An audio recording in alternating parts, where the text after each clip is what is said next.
So ayan guys, pwede na nating itanim tong ating mga ampalaya.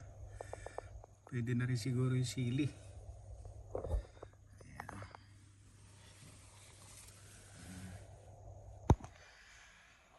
Ayan, so itatanim na ho natin tong mga iba nating pananim. Ayan o, yung gulay ho natin ampalaya. Ito yung unang batch natin itatanim. Try na natin magtanim kasi okay naman na yung bukas. Medyo ulam pa nga. So magtitira pa rin ako ng reserba kung sakaling lumamig. May pang substitute tayo kung sakali. Alright, magandang hapon po ulit mga kababayan, mga kaibigan. Ayusin na ho natin yung ating pagtatamnan ng ampalaya, sili at iba pang mga gulay ho natin na pananim. So maganda-ganda na ho yung panahon, yung araw. Ayan. Ayan po, magandang araw po sa inyong lahat mga kaibigan, mga kababayan. Ito, nagpe-prepare na po tayo ng ating taniman ng sili at saka ampalaya. Palagay ko medyo maganda-ganda na ho yung panahon, kaya i-ready na ho natin yung ating mga paso. Kaya hindi po ako magtatanim ng sili, pero yung mga ampalaya ko doon itatanim sa may space ako doon, yung dating pinagtataniman ko. So i-ready ko na yung mga lupa. Nilagay tayo ng mask kasi medyo maligabok.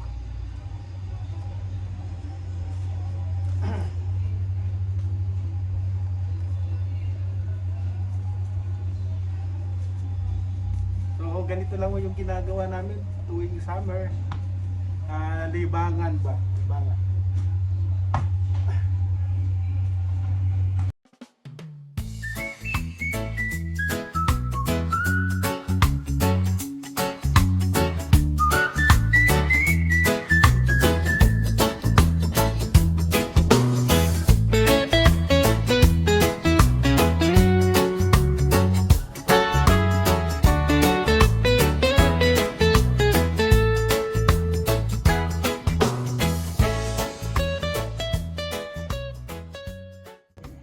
Muli, ito po yung ating pagtatamnan, mga timba.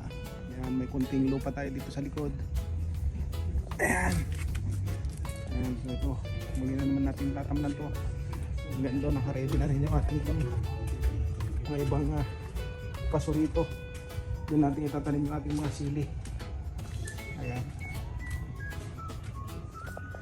So sana tuloy-tuloy na ho yung magandang panahon. Yung mga ampalaya pwede na rin natin itanim.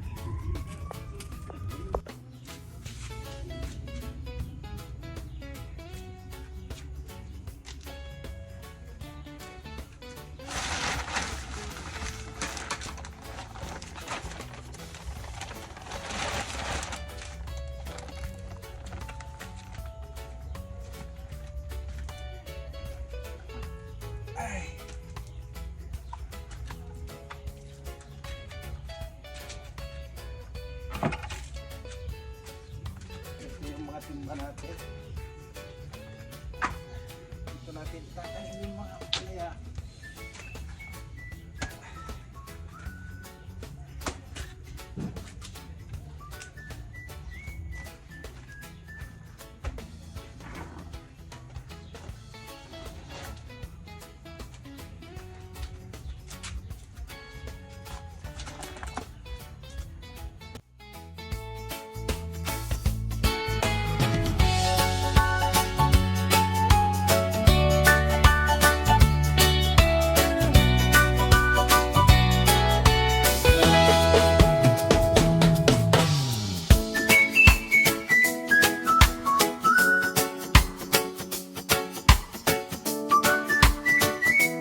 Ayan, so naka-ready na ho yung ating pong pagtatamnan.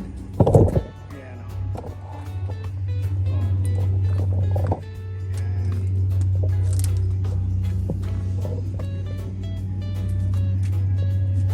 Ready na lahat.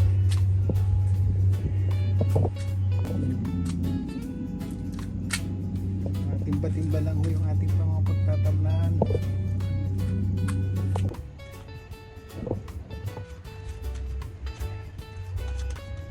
Okay, tayo pa yung magtatalim na. Mainit ang panahon. Dalawa-dalawa yun.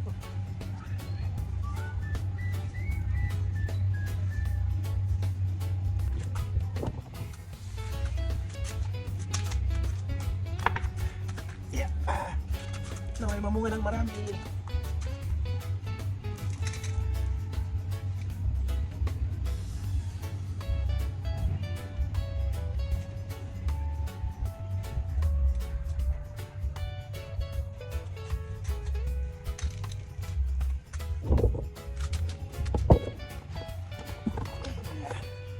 Unang tanim.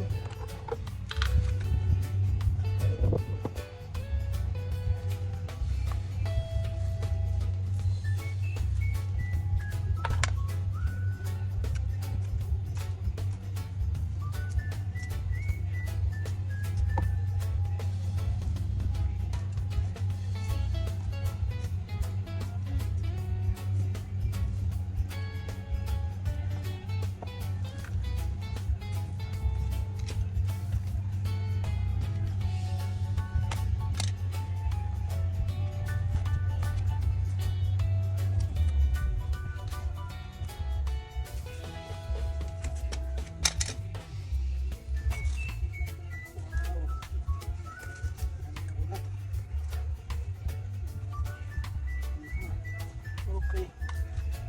Oh, dami mo nga.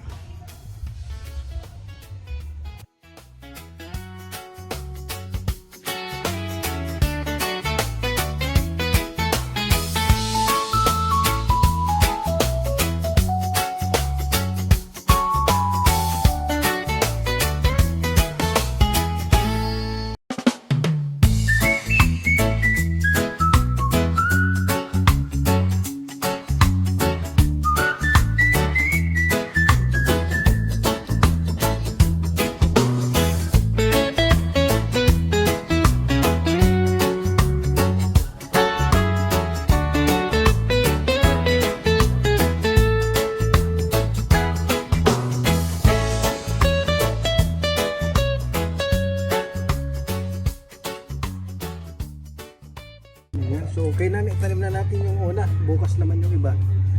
O ayan. Sana po maraming bunga. Ayan.